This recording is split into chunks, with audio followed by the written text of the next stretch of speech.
이 49장 우리 전장을 좀 살펴보려고 했는데요. 우리 말씀 가운데 하나씩 살펴보면서 세 가지의 은혜라는 제목으로 함께 은혜를 나누고자 합니다. 우리가 맨 처음에 불렀던 찬송 성자의 귀한 몸이라고 하는 찬송에 보면 만 가지 은혜를 받고 살고 있는 우리의 인생에 대해서 찬송으로 하나님 앞에 고백했습니다. 사실 만 가지뿐만 아니라 우리 인생의 전체의 삶은 다 하나님의 은혜, 그래서 모든 것이 하나님의 은혜요, 하나님의 도우심 속에 우리가 살고 있음을 발견해야만 하고 우리는 발견하며 살아가야 합니다. 다음 주에 우리 추수감사주일임에도 불구하고 어떤 사람이 감사할 수 있는가? 바로 은혜를 깨달은 사람만이 감사할 수 있는 거예요. 함께 모든 사람들이 부모를 만나고 살지만 부모께 감사하는 자식이 있고 부모를 그런 많은 사랑을 받음에도 불구하고 감사하지 못하는 자식이 있는데 그 한 가지 이유는 그 은혜를 깨닫고 있느냐. 저는 강대상에 자주 말씀드리죠. 깨닫느냐에 따라서 효자와 불효자가 나누고 하나님의 은혜를 깨닫느냐 못 깨닫느냐에 따라서 성도와 불신자의 삶이 나눠지게 되는데 모든 것이 하나님의 은혜요 하나님의 도우심 속에 살아가고 있는 우리의 모습을 우리는 발견해야 합니다. 오늘 우리는 인생을 참 살아갈 때 참 살수록 어렵다라는 것이 저 역시 느껴지고 사역하면 사역할수록 어려운 것이 우리의 사역임을 저는 깨달게 되는데 그러면서도 발견되어지는 것이 무엇이냐 하면 우리가 살고 싶다고 사라지는 것이 아니고 또 죽고 싶다고 죽어지는 것이 아닌 것이 우리의 생애다. 그런 측면에서 하나님의 은혜를 다시금 생각해 보면 내가 잘나서 은혜를 받고 사는 것이 아니고 때로는 내가 못나서 은혜를 못 받고 사는 것이 아닌 모든 인간은 전적인 부패한 인생들이기에 하나님의 무한한 전적인 은혜 속에서 하나님이 채워주시는 은혜 속에서 우리는 살고 있는 인생들이기에 내 공로가 아닌 내 잘남이 아닌 내 수고가 아닌 전적인 부패 속에서 전적인 하나님의 은혜가 우리에게 개입하신 이 놀라운 은혜 앞에 우리는 모두 그 은혜를 찬양하지 않을 수 없는 존재이라고 하는 사실을 우리는 발견하기를 원합니다. 그래서 사실 추수감사절을 앞두고 저는 오늘 본문을 선택하면서 이 하나님의 놀라운 은혜가 깊이 좀 깨달아졌으면 좋겠다 라는 그런 뜻으로 오늘 본문을 선택하며 함께 은혜를 나누고자 합니다. 여러분 오늘 본문의 야곱은 이제 하나님께서 그에게 주신 인생의 모든 삶을 정리하며 다른 말로 임종을 스스로 인식하고 임종을 앞두고 12명의 아들을 불러 모으고 아들들의 이름 하나하나를 부른 후에 그에게 그의 후손들에게 앞으로 어떤 일들이 경험하게 될지 예언하는 말씀이 오늘 본문의 말씀입니다. 우리가 잘 알다시피 보통 아버지라면 잘못했어도 칭찬하고 잘했어도 더 크게 칭찬하는 것이 보통 아버지일진데 오늘 야곱은 그렇지 않고 어떤 아들에게는 더 없이 좋은 축복을 선언하고 그의 후손들이 하나님의 은혜로 어떻게 복을 받을 것인지 예언해 주고 있고 또 어떤 아들에게는 아주 매우 가혹할 정도로 경고와 심판을 선언하는 내용이 오늘 창세기 49장에 나타나고 있습니다. 오늘 본문에 어떤 측면에서 좋은 아버지, 어떤 측면에서 비정한 아버지로 우리가 판단할 수 있겠지만 오늘 한 사람의 아버지로서 그의 자녀들에게 유언한 것이 아니라 하나님의 제사장으로 장차 12지파를 이루게 될 아들들과 그의 후손들을 향한 예언, 하나님의 감동으로 예언한 말씀이 오늘 소개가 되고 있습니다. 육신의 감정으로는 아버지로서 모든 자녀들을 부족하나마 축복해주고 싶었지만 그는 하나님의 제사장으로서의 사명을, 엄숙한 사명을 잘 감당하고 있습니다. 야곱의 12아들을 향한 예언을 종합해 보면 하나님이 우리에게 주시는 이 은혜는 크게 세 가지로 나눠질 수 있다라고 하는 것을 발견하게 되는데, 그 첫 번째가 무엇이냐 하면 행한 것 없이 주시는 하나님의 은혜, 즉 값없이 주시는 하나님의 은혜라고 하는 것을 깨닫습니다.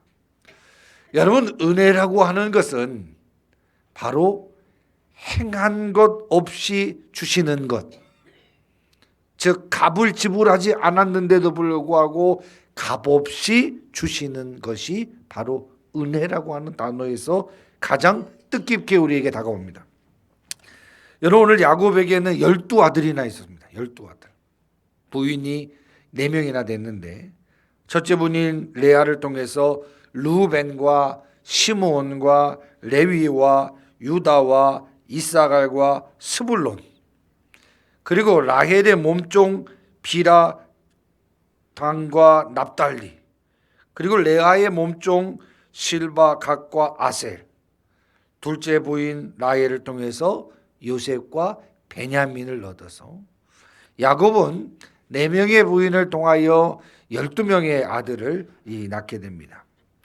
야곱은 임종 전에 12아들을 자기 침상에 불러놓고 이렇게 말합니다. 오늘 우리가 읽지 못했지만 창세기 49장 2절에 보면 이런 말씀이 있습니다. 너희는 모여 들으라. 야곱의 아들들아, 너희 아버지 이스라엘에게 들을지어다 라는 말씀으로 49장 2절 시작하고 있습니다.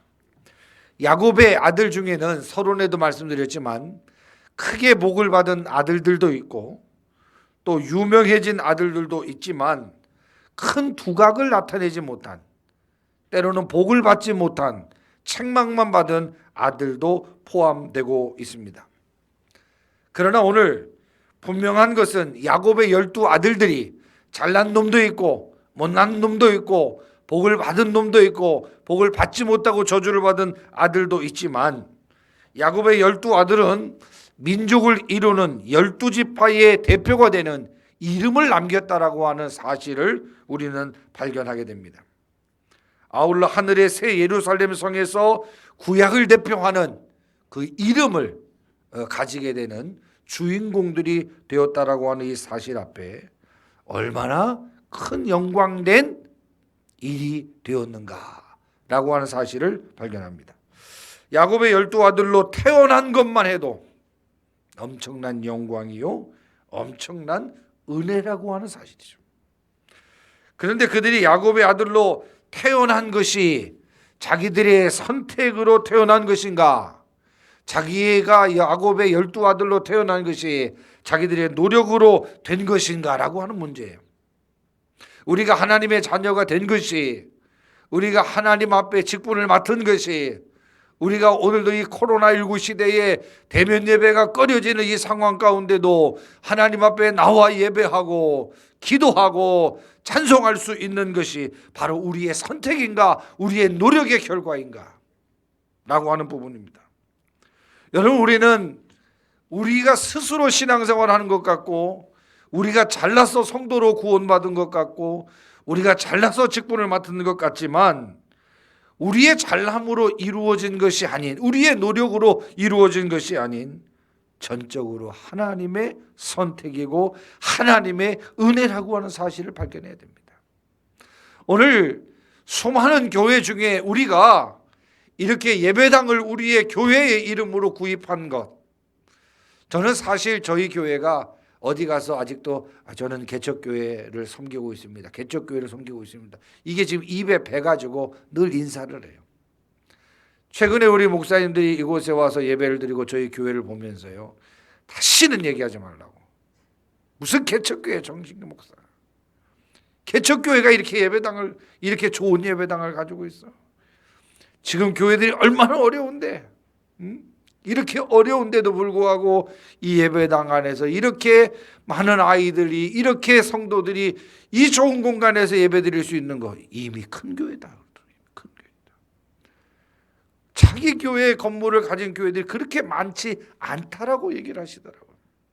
그래서 실질적으로 20년 30년 목회하신 선배 목사님들이 와서 하시는 말씀들이 아직도 우리 교회는 세를 벗어나지 못한다. 그 말을 듣고 곰곰이 생각해 보니까 야, 정말 큰 은혜를 우리 교회가 받았구나. 매년 연말이 되면 어디로 이사 가야 될까?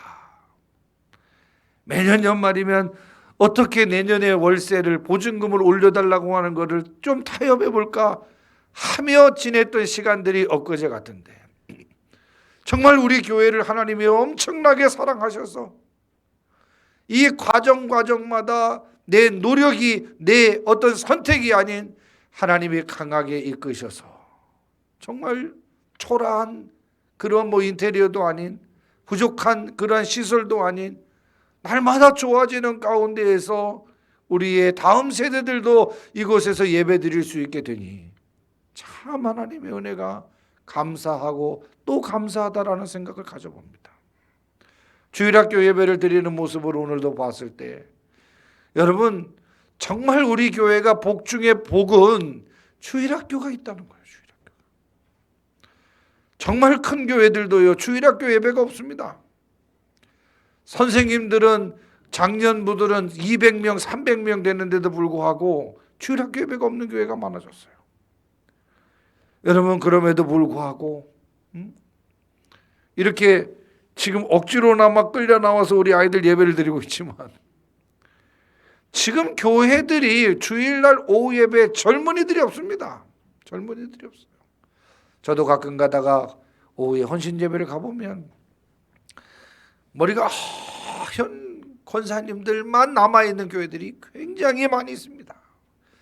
젊다고 하면 60 한갑 지나신 분들이 나오셔서 함께 예배를 드리는 모습.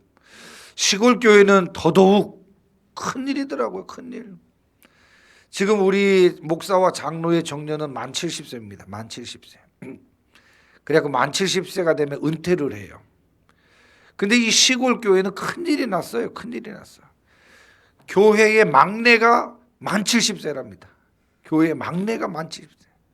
물 떠와라 그러면 70세가 움직여서 물 떠오고, 뭐 해라 그러면 70세가 움직이는데, 그 막내가 이제 정년이 돼버리니 교회 문 닫게 생겼다는 거예요. 여러분 오늘 저는 추수감사주일을 앞두고 이런저런 생각을 해보니 정말 우리 교회가 여태까지 그나마 잘해서 하나님이 복을 주셨다라고 생각을 조금 했습니다.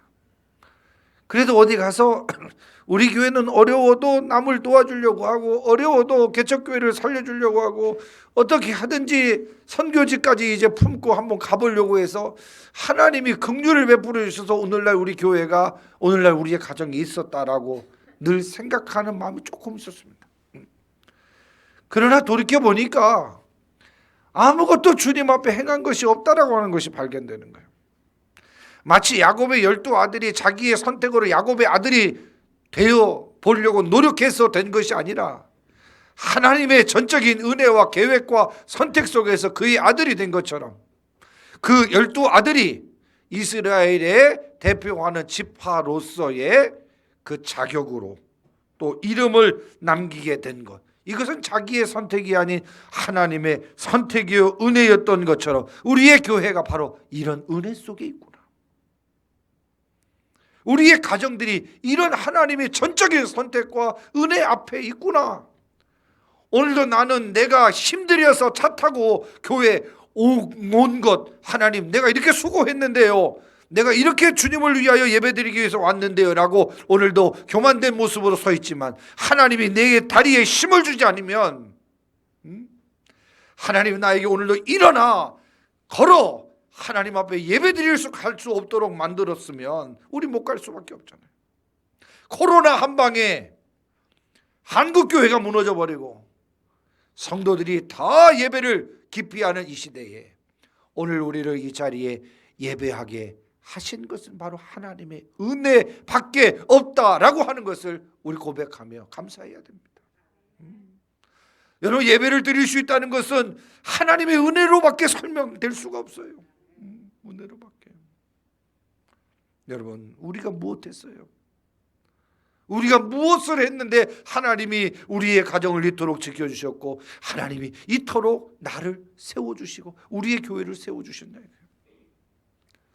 지난주에 우리 잘 아는 목사님 오셔서 4층 예배당을 이제 정리하고 80평 예배당을 정리하고 20평 예배당을 이제 가야 되겠다라는 이 걱정을 가지고 상담하러 왔습니다.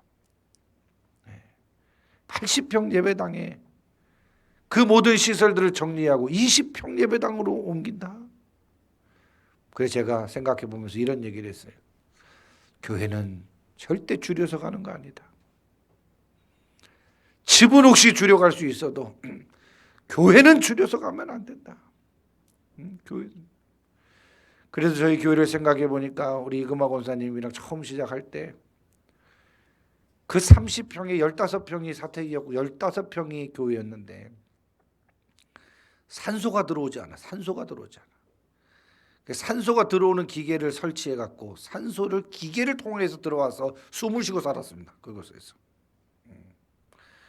이사 갈 때 보니까 바퀴벌레가 얼마나 많은지 바퀴벌레 양식장인 줄 알았습니다.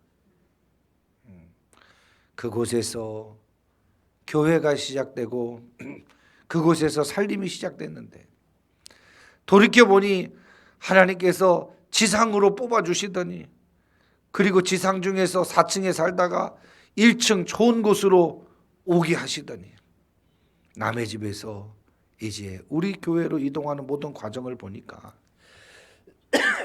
하나님이 인도하시지 않으면 이렇게 계속 교회가 어떤 큰 성장을 이루기보다 그래도 교회가 후퇴하지 않고 그래도 하나님 은혜 속에서 이렇게 행복하게 우리의 교회에서 예배할 수 있게 되었구나 라고 하는 사실을 어느 때보다도 깊이 생각하고 감사할 수밖에 없는 상황이 되었다라고 하는 사실입니다. 하나님은 12지파에게 은혜를 주시고 그 이름이 이스라엘을 대표하는 지파로 서게 하는 은혜를 주신 것처럼 우리 역시 내가 행한 것이 없음에도 불구하고 하나님이 은혜를 주셨다. 이런 은혜를 바로 값없이 주시는 은혜, 행한 것 없이 주시는 은혜. 여러분, 로마서 3장 24절 우리 한번 다 같이 한번 읽겠습니다. 시작. 그리스도 예수 안에 있는 속량으로 말미암아 하나님의 은혜로 값없이 의롭다 하심을 얻은 자 되었느니라. 아멘. 에베소서 2장 8절에서 9절 다 같이 한번 또 읽겠습니다. 에베소서 2장 8절에서 9절 시작. 너희는 그 은혜로 인하여 믿음으로 말미암아 구원을 받았으니 이것은 너희에게서 난 것이 아니요 하나님의 선물이라. 행위에서 난 것이 아니니 이는 누구든지 자랑하지 못하게 함이라. 아멘. 저는 이 말씀을 들으면 참 우리 직분이 얼마나 하나님 앞에 은혜인지를 다시 한번 깨닫습니다. 저는 세상의 직위는 올라가는 것이라고 늘 얘기하잖아요. 세상의 직위는 올라가는 거야. 부장, 사장 이렇게 올라가는 겁니다만은 하나님께서 우리에게 맡겨주신 직분은 내려가는 것이다. 여러분, 제일 부족하니까 앞장 세운 거예요. 제일 부족하니까. 정말 목사가 가장 뛰어나기 때문에 목사로 세운 게 아니라는 걸 좀 깨달아요. 가장 부족하니까 앞에 세운 거예요. 뒤에 세우면 안 따라갈까 봐. 그래서 저는 그런 생각을 종종 해봅니다. 왜 하나님께서 나를 목사로 세워주셨을까? 그러면 꼭 저 혼자만의 생각이 하나 있습니다. 목사 안 시키면 교회도 안 다닐까 봐. 내가 목사 안 됐으면 교회도 안 나갔을 것 같아요. 그러니까 하나님이 가장 부족하고 가장 미련하고 가장 믿음 없을 나에게 목사를 시킨 이유는 딱 한 가지. 교회도 안 다닐까 봐. 그래서 오늘 이 말씀을 저는 생각해 보면 그렇습니다. 그 은혜로 인하여 주신 그 직분, 자격 논쟁으로 보면 절대로 주실 수 없는 이 직분, 자격 논쟁으로 보면 감당할 수 없는 이 직분, 그럼에도 불구하고 이 직분을 감당할 수 있는 이 이유는 무엇이냐? 그 은혜로 인하여. 그 은혜가 나를 이끌고 있고, 그 값없는 은혜가 나를 부르셨고, 그 값없는 은혜가 오늘도 나를 세우시고, 그 값없는 은혜가 오늘도 나를 깨닫게 하시니, 어찌 직분자가 높고 낮음이 있고, 어찌 주님의 일을 한다 하면서도 자기 잘난 맛에 감당할 수 있겠냐 이거예요. 우리는 모두 값없는 은혜로 말미암아 구원받은 자들이고, 모두는 값없는 은혜로 말미암아 직분받은 자들이고, 우리 모두는 값없는 은혜로 말미암아 오늘의 우리의 터전을 세워나가게 되었다라고 하는 사실이에요. 왜 하나님께서 우리에게 이 값없는 은혜를 주시며 우리를 콜링하시고 부르시고 세우시고 감당하게 하셨는가? 이는 누구든지 자랑하지 못하게 함이라. 자랑하지 못하게.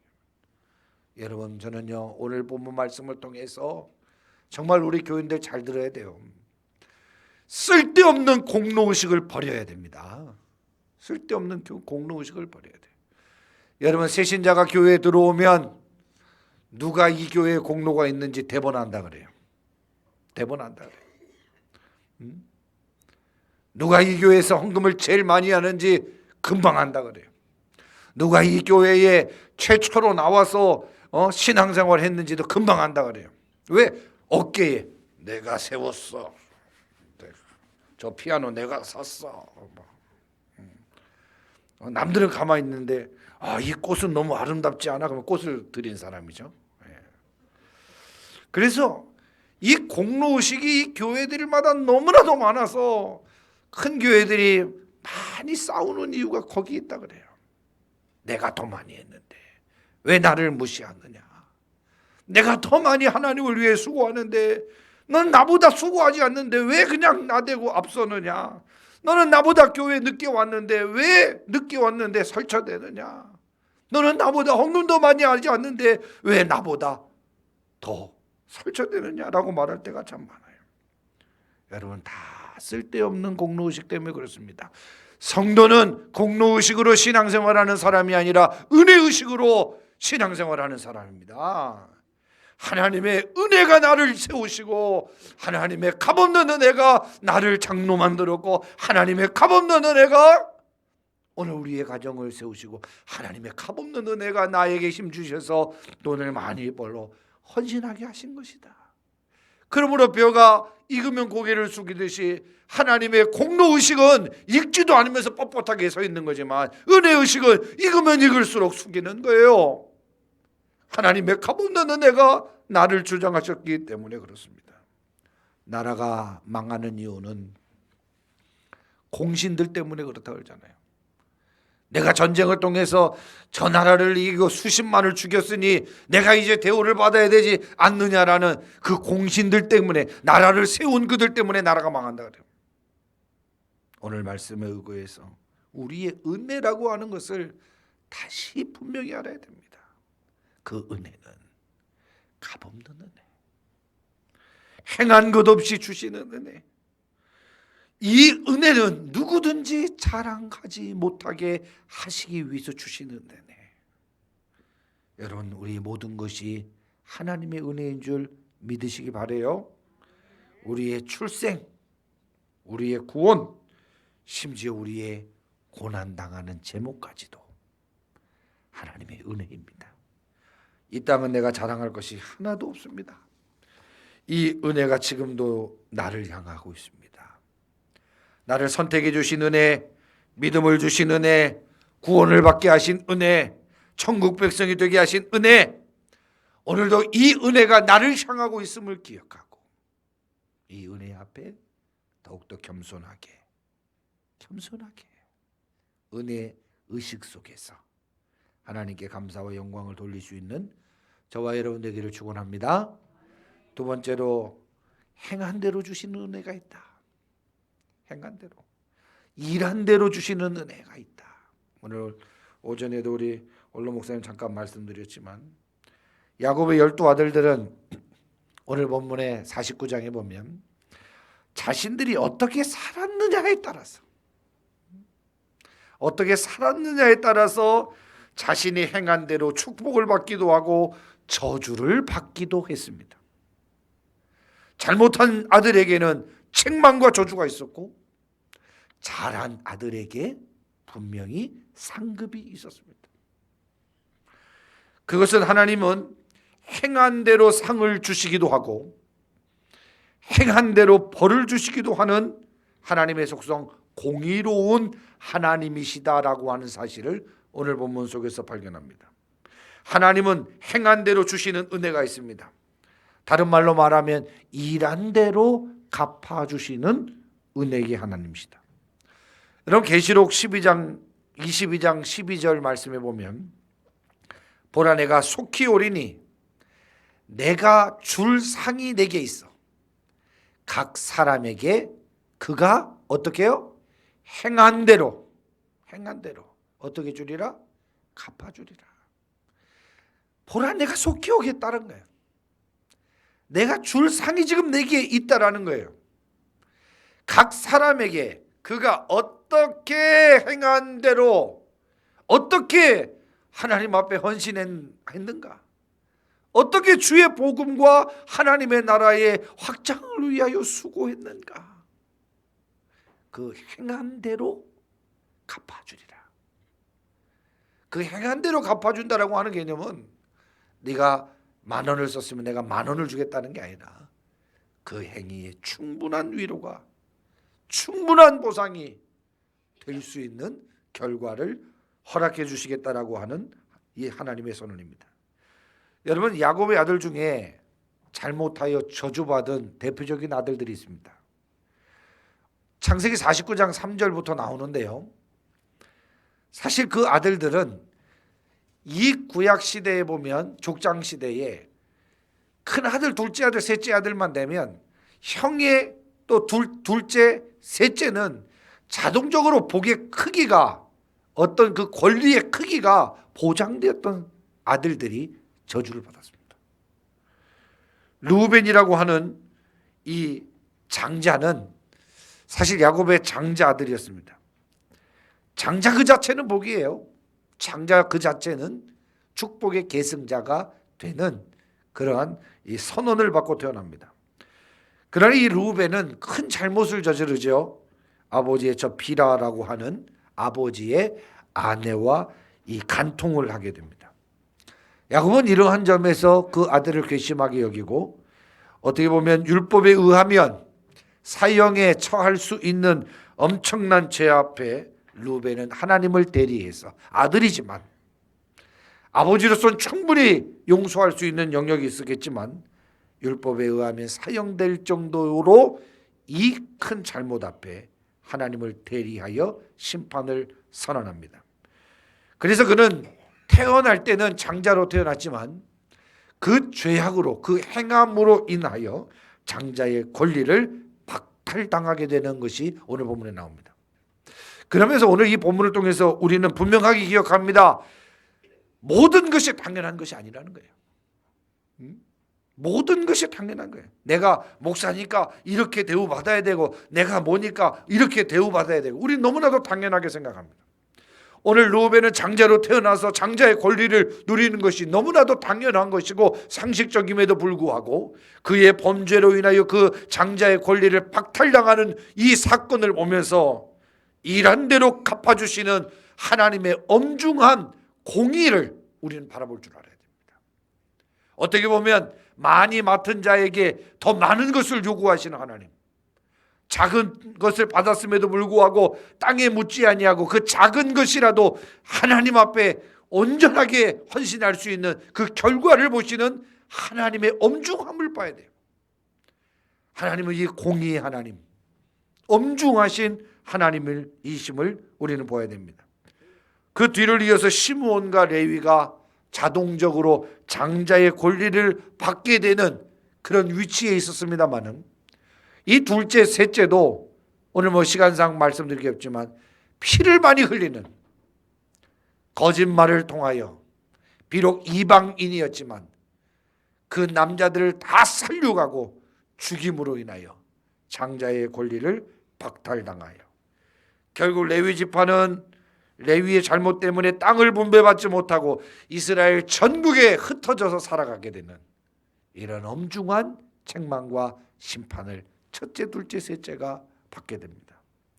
반면에 선한 일을 행하여 축복받은 두 아들이 소개가 되고 있는데, 넷째 아들과 11번째 아들 요셉 이야기가 나옵니다.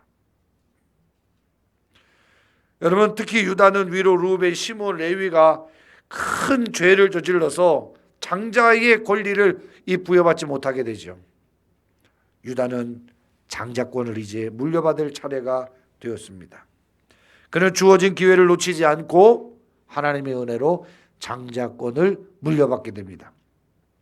그를 향한 축복의 예언을 보면 창세기 49장 8절에서 10절에 잘 나타납니다. 여러분, 유다는 이름부터 참 좋은 이름을 받았습니다. 그래서 여러분, 우리 자식들 이름 지어줄 때 정말 잘 지어줘야 돼요.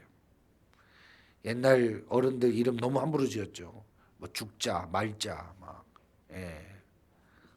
병자, 병신 막 이렇게 지었어요. 이 유다는요, 이름이 참 좋습니다. 하나님을 찬양합니다. 이름 자체가 하나님을 찬양합니다 라고 하는 이름을 가지고 출발하죠. 그런데 왜 이 유다에게 이런 영광이 주어졌을까? 특별히 이 유다는 큰 잘못 없이 이 하나님께 인정받았기 때문입니다.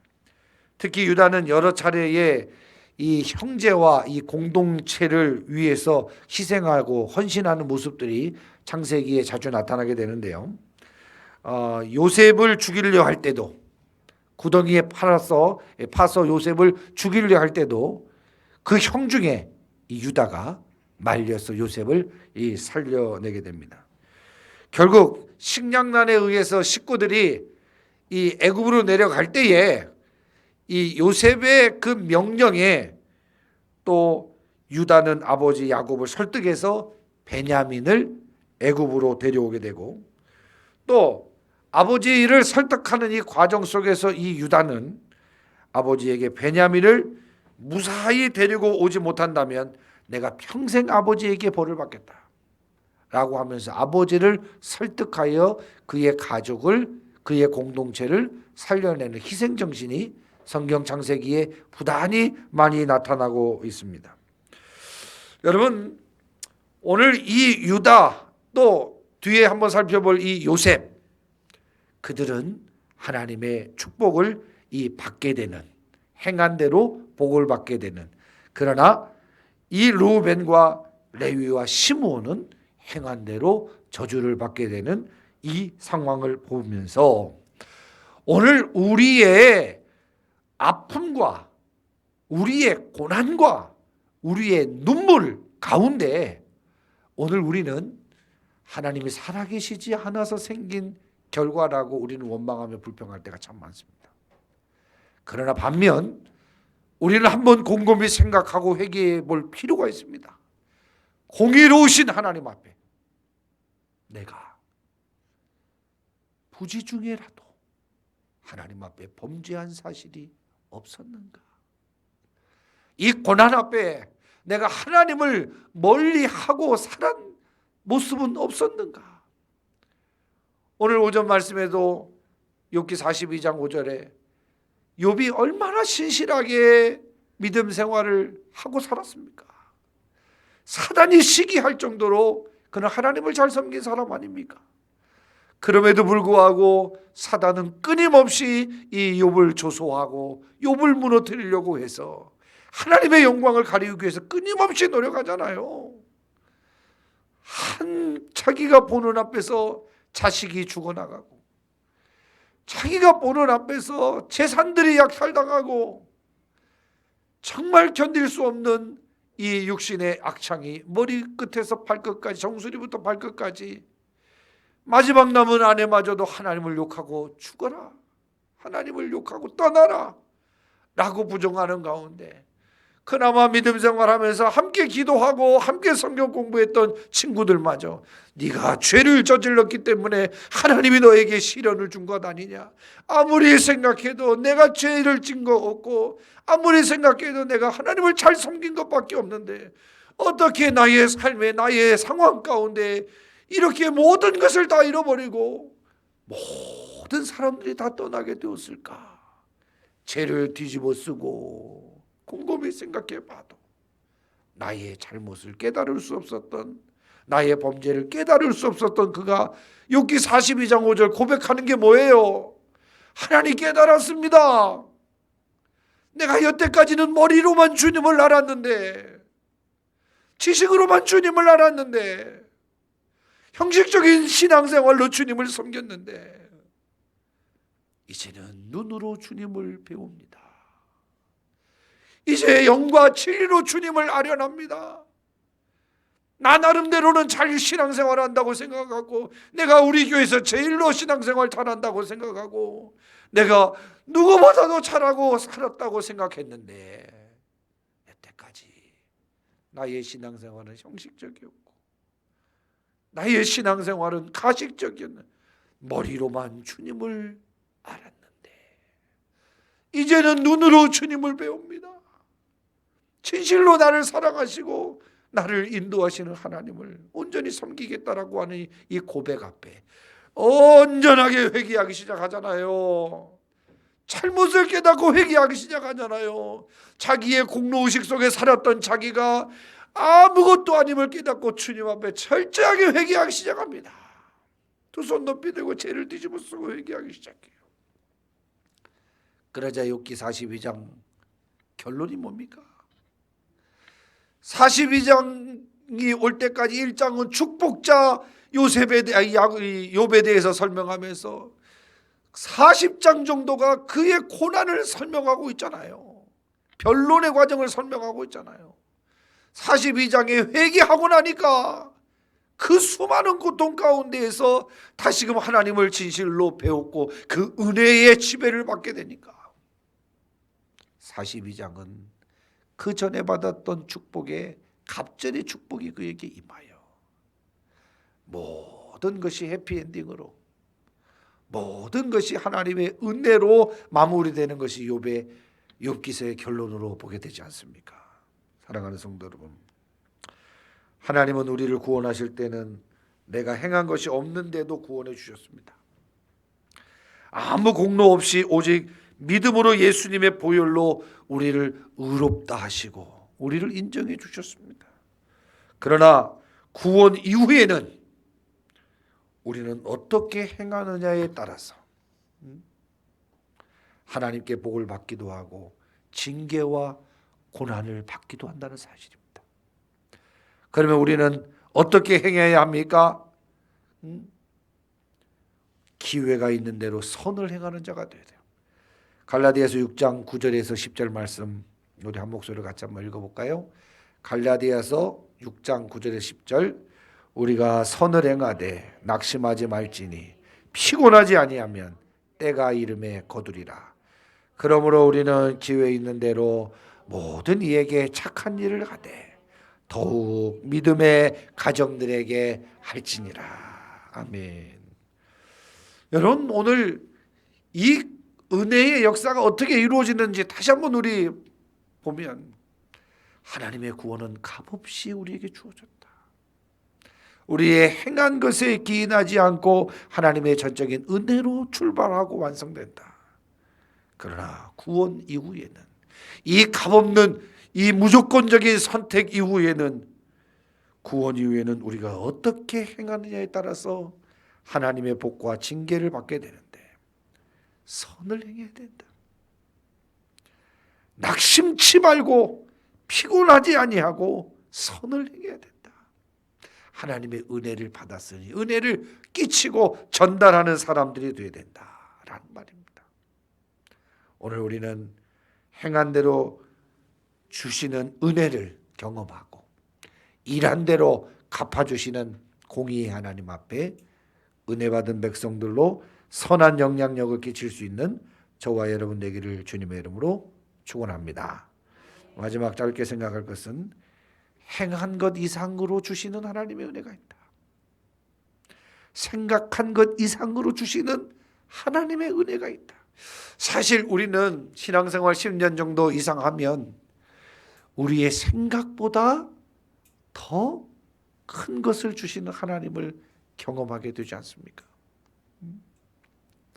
제가 전에도 차에 대해서 잠깐 얘기를 했습니다마는 제가 개척을 하면서 그 그레이스 12인승을 가지고 시작을 했는데 가스차였어요.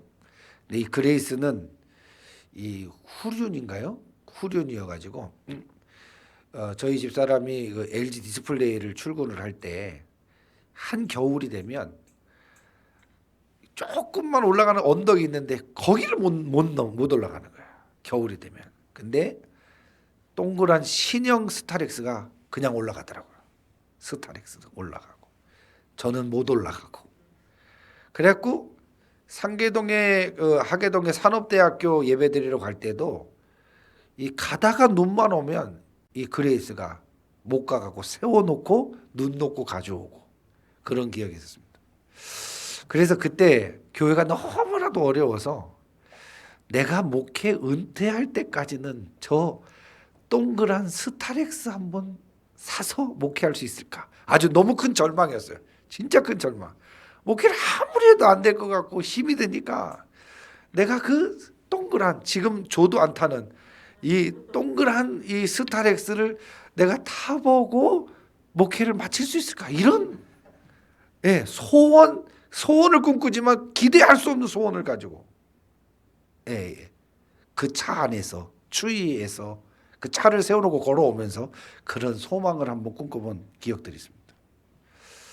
근데 지금에 와보니까 세상에 스타렉스 중에서도 최고 좋은 스타렉스를 하나님이 주셔서 이제 그것도 안 타고 아들이 뺏어갖고 지금 타고 다니고 또 하나님이 또 안전하게 또 사역할 수 있도록 좋은 차를 또 후배들을 통해서 이렇게 제공받은 걸 보면 야, 그때의 생각, 그때의 어떤 내 마음의 소원 이상의 것으로 정말 상상할 수 없는 은혜의 결과로 함께 하신 하나님을 정말 찬양하지 않을 수 없을 만큼 하나님은 그때 죽을 것 같지만 그때 못 버틸 것 같지만 그때 정말 해결되지 않는 것 같지만 그 또한 지나가리라 해결해 주시는 하나님의 은혜를 경험하며 오늘날까지 목회하고 있습니다. 여러분, 하나님의 은혜에는 행한 것 이상으로 주시는 은혜가 있습니다. 오늘 본문 우리가 읽었잖아요. 야곱의 11번째 아들인 요셉의 경우가 그렇습니다. 요셉의 경우. 요셉은 어떤 어린 시절을 겪었습니까? 형들에게 왕따 당해서 형들에게 인신매매 당한 엄청난 상처를 받고 어린 시절을 성장합니다. 다른 사람에게 인신매매 당해서 버려져서 그 상처가 견딜 수 없는데 형들, 그것도 그 많은 형들이 10명의 형들이 자기를 죽여서 버리고 오려고 하는 그 처참한 광경, 형들이 하는 욕을 다 들었고 형들이 자기를 죽이려고 하는 방법을 들으면서 살려달라고 애원하는 자기 동생을 그 땅에 묻어서 죽여버리려고 하는 이 광경을 어릴 때부터 보고 자란 상처가 많은 이 요셉이었어요.